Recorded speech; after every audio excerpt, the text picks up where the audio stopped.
So it's a normal concept within human habitation and human communities. But the question would be, why is our own this bad? How come we have gotten to a point where there are more people that are willing and are moving over to other countries or other climes than are coming in? Remember, we said it's a two-way thing. People move back and front into communities. And so you have capacities moving back and front. So that is a normal thing in every human gathering. But our own, we're seeing a situation where more people are willing and are actually moving out of Nigeria with the capacity they have than we have people willing to come into Nigeria to fill up the gap. And to make matters worse, our educational system doesn't have the quality and capacity to cope with this number of people that are moving out. So we're not producing the capacities enough to fill up that gap that is being created when people move out. And so it's beginning to exacerbate the issue and make it more disturbing. In the health sector, we have less number of doctors that are being graduated. Remember, graduating with quality from our tertiary institutions. We have less nurses that are going out. And so when more people leave than are coming in, the gap will be much. We'll feel it much. And that's why we have this problem that we have. Yes, it's for us a bad thing because economically it's going to cause more problem for us. And looking at our galloping population, you realize that a lot of problems will keep coming up because more people need more services, and we have less of these services because more of our trained capacities is being lost outside. Now, of course, people move for different reasons. The economic reason is what is worrying us the more, because as a country, as a people, our capacitated humans who have been educated are living because they feel that there is a greener pasture, a greener environment outside Nigeria. This has created a lot of problems. Now, this perception could be an illusion. It will actually be reality. But it is causing a lot of problems because a lot of our doctors and nurses and lawyers and development workers and even artisans are going abroad, going outside Nigeria, and this is causing a lot of gap in our society. So for us, it's a really, really terrible thing, and it's causing more problems for us than it's solving. Okay, you have explained that it's actually causing more problems for us as a nation, but also I want us to look at the perception from those who are exiting. You know, sometimes the most general perception is that I'm going to look for a greener pasture, perhaps also to come back, right, and develop the economy, you know. But in some cases as well, or rather in our own peculiar case now, what we see is that people get out of the country, and what you hear them say is that I will never come back to this country again. I will never come back to this country again. Are you getting it? Yes, of course. Now, for them to come back, what exactly do you think that can be done? Because no matter where we go in the world, Nigeria is still our home. Exactly. You see, it goes back to that mindset. What is the reason for the movement in the first place?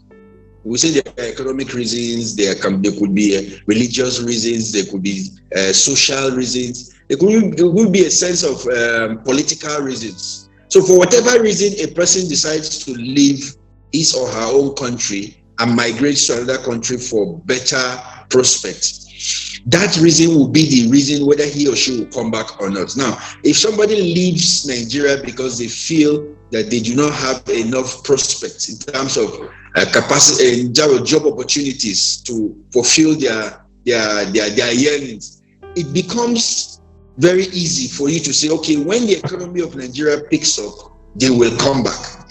And most of the time, this is what happens. Remember what happened with the famous Ghana must go slogan in the 70s? Yes, the Ghanaian economy at that time had nosedive and was nosediving. Yeah. And the Nigerian economy was far better. And so you had a lot of Ghana indigenous coming to Nigeria in large numbers because of economic reasons.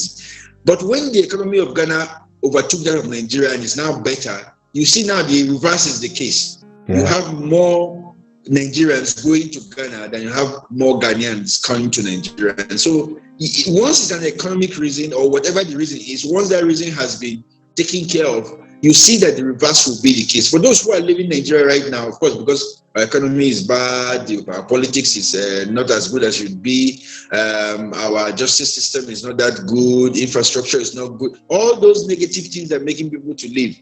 Once it gets better, you will see the reverse will be the case and they will start coming back. So when people say they don't want to come back to Nigeria, of course you understand that the reason why they left has not changed. And as long as that reason remains that way, it will make it difficult for them to come back. But rest assured that once that reason is no longer there, you see that the reverse will be the case. A lot of Nigerians who are away will come back, and more foreigners from other less economically developed societies will also want to come to Nigeria. So it happens, and it happens in every economy. Even the greatest economies of the world, the Japanese economy and the United States economy, you have that kind of migration. So once there's a recession, people move away, and when the recession is over, they come back. Some of the reasons that you cited, to me, it seems these reasons are here to stay. They have come to stay. Now, would you say that the government or the government is actually out of touch on what to do, or confused about what to do to ensure that this reason actually go into extinction, and also we have a reversal of those people in terms of coming back to the country, either to invest or even come back for those who, because the truth is there are a lot of these people who are outside who have not made any meaning out of their lives, right? And they don't want to come back. Very true. They don't want to come back because these reasons are still with us.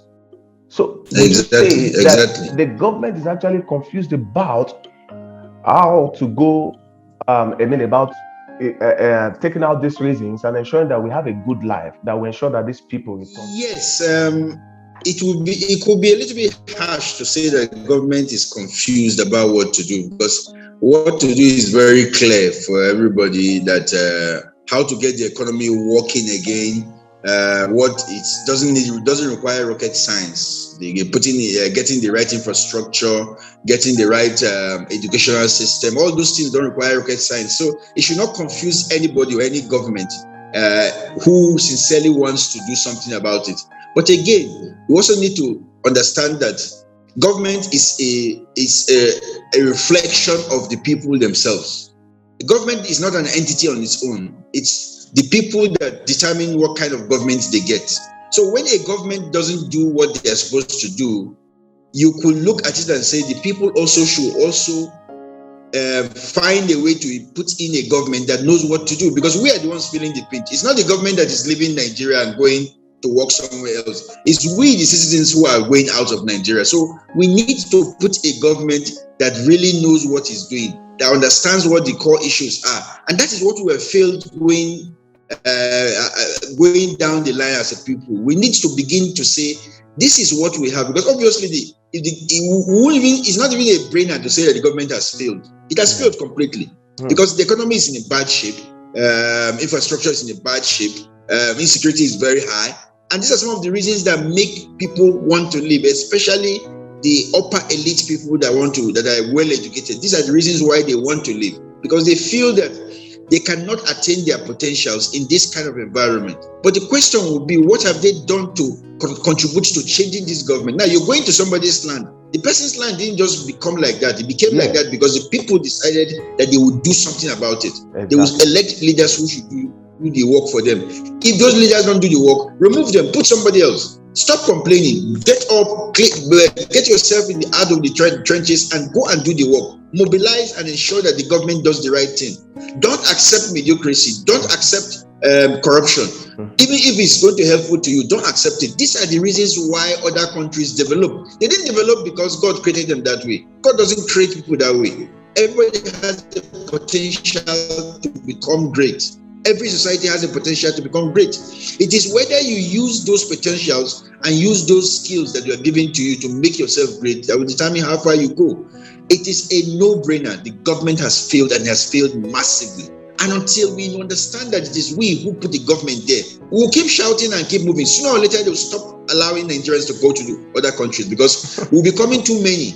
And remember, it's economic migration. Even the country where we're going to will also be taking over their jobs. And they don't want that. No country wants that. But also, you and I are aware, we're both aware of the incident that happened some 2 days ago, so a few days ago, involving, based on the report that we had, over 900 Nigerians moving from Abuja to Kaduna, right? Hello? And they were involved in that accident, terrorist attack between Abuja and Kaduna. Now, what we heard after that incident or the accident or the terrorist attack was that the NGF, that's the Nigerian Governors Forum, we read in the news that they said it is now clear that they lack the capacity to govern the country. Do you not think that should make any sensible government to resign? The very first part of your question was that because of the statement of the Nigerian Governors Forum that to the allusion that they have failed, shouldn't they resign honorably and leave the path for those who can do it, right? Yes. Did I get you right? Yes, you are correct. Okay, so what I will say quickly is that the incident we were talking about, the Nigerian Railway Corporation has come out to say there are about 387 persons who were involved in that, not 900 has been, as we saw on social media. Okay. Secondly, we run a presidential system and not a parliamentary system where a government can be brought down in between elections, and another government can be sworn in. If we say that the present crop of political leaders that we have, the last time we held the election was 2019. If they all step down because of their failure, who governs? Their deputy speaker. So that is not an option for us to go to. Yes, they say they have failed because they know they have failed. And we have to accept that they have failed because the evidence is there for everybody to see. The question will be, at what point do we begin to say who takes over from them? Because that is the only point at which we can elect new leaders in the next general election. Are we beginning to think about that idea? Yes, they have all said they have failed. Now, if they say they have failed, some of them are coming back for second term. Are we still going to elect those who say they have failed in second term?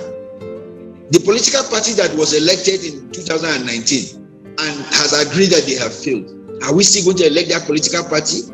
Remember, we don't, unlike the parliamentary system where you elect political parties, the presidential system, you also elect the individual who is represented on the political party. That's correct. And so we run the presidential system. Who are the individuals that we think can solve this problem for us? It is not a matter of ethnicity or religion or political party. No. Who can solve this problem? Are we beginning to think in that direction? Now, if we don't think in that direction, then we are just beating around the bush. We have not addressed what is wrong with the system. That system has a problem, and the problem is us who are doing the voting.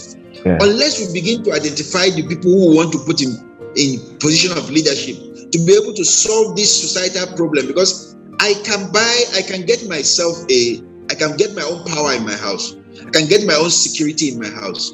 I can even, to some extent, fill up the potholes near my house. But I cannot provide a national security for myself because I'm going to travel outside my house to the next town, to the next village, to the next city. So I need a government who can do this for me. And unfortunately, we are not seeing it that way. Yes, we lament and we talk and we moan over these issues, but we still have not sat down. We don't seem to have the capacity to sit down to identify who can do this. Mobilize ourselves and say, let's vote this person in. And let's talk about issues. Political parties are talking now, nobody's talking about these issues. Again, we'll come back again to start moaning and groaning. That's, for me, it's just a sad reality of what we have become as a people. All right. In conclusion, Mr. Hamzat, do you think that we will get it right anytime soon? Because the truth is, well, if it continues like this, almost everyone, in fact, we can just wake up one day and find Nigeria very empty. Do you see us getting it right in the nearest future, in the foreseeable future? Do you see us just getting it in perhaps 10 years, 15, 20 years from now? Do you think that we will get it right someday? The possibility of us getting it right with the way we are behaving right now, looking at all the factors that that's on ground, all the evidence on ground, the possibility of us getting it right anytime soon is very slim. Very slim. So the other question will be, how can we get it right? What are the things we need to do to get it right? One of the very first things we must do as a people, if we're ever going to get it right in the nearest future, and we can do this in less than 10 years, less than 5 years, we'll begin to see a turn for the better, is that we must begin to take active part in who governs us. Many of us have this aloof attitude to who is our leader, who do we put in charge of our commonwealth, what are their capacities, what are their pedigree, are they the right quality? Many of us don't take part in it. Either we don't take part physically or we don't take part mentally. We're very lazy doing work with our brains, thinking about solutions. And this has been the problem that we're having. Consistently, every generation of political leaders have been worse than the previous ones. We have moved from one bad situation to another because we do not think strategically and logically when it comes to the recruitment of political leadership. And unless we begin to do that, it will not change. Now, we don't expect that we who are already in the mud will be the ones to come out from this. And that is where my fear is. If we do not come up with strategic leadership and people who are going to work for us, we will get to a point where a generation of Nigerians will stop believing in the democratic tenets. They will see that democracy doesn't work and they will begin to look for alternatives. And that is the danger that we're in, where elections and electoral processes are no longer of concern to the people. That is the outcome from this experimentation that we're doing. So, can we get it right? Yes, we can. But we must do what it needs to be done. We must revamp our education system so that we can train young people to say, this is how we recruit our leadership. This is what we should do as citizens. Unless we begin to do that, we won't see results. With the way we are behaving, our population is going out of control, our education system is comatose, our political system is non-existent, and our citizenship, our civic education, civic rights as people, we don't seem to take it serious. We are only playing with doomsday. To get to a point Nigeria becomes ungovernable and we begin to cease to exist as a nation. Somalia is a typical example. How Somalia will get out of this problem is what nobody knows. Not with that generation of Somalians that only know what war means. Our fear is that if we don't do something about Nigeria soon, we'll have that same Somali experiment meted out on us, and we will not have it. Will be a point of no return for the country. So I think it's doing, but with this kind of mindset, it's difficult to see. All right. Thank you, Mr. Hamzat, for this expository discussion. Thank you for making our time to be part of the discussion. Thank you. I hope you will answer me when next I call. Thank you so much. I'm so grateful.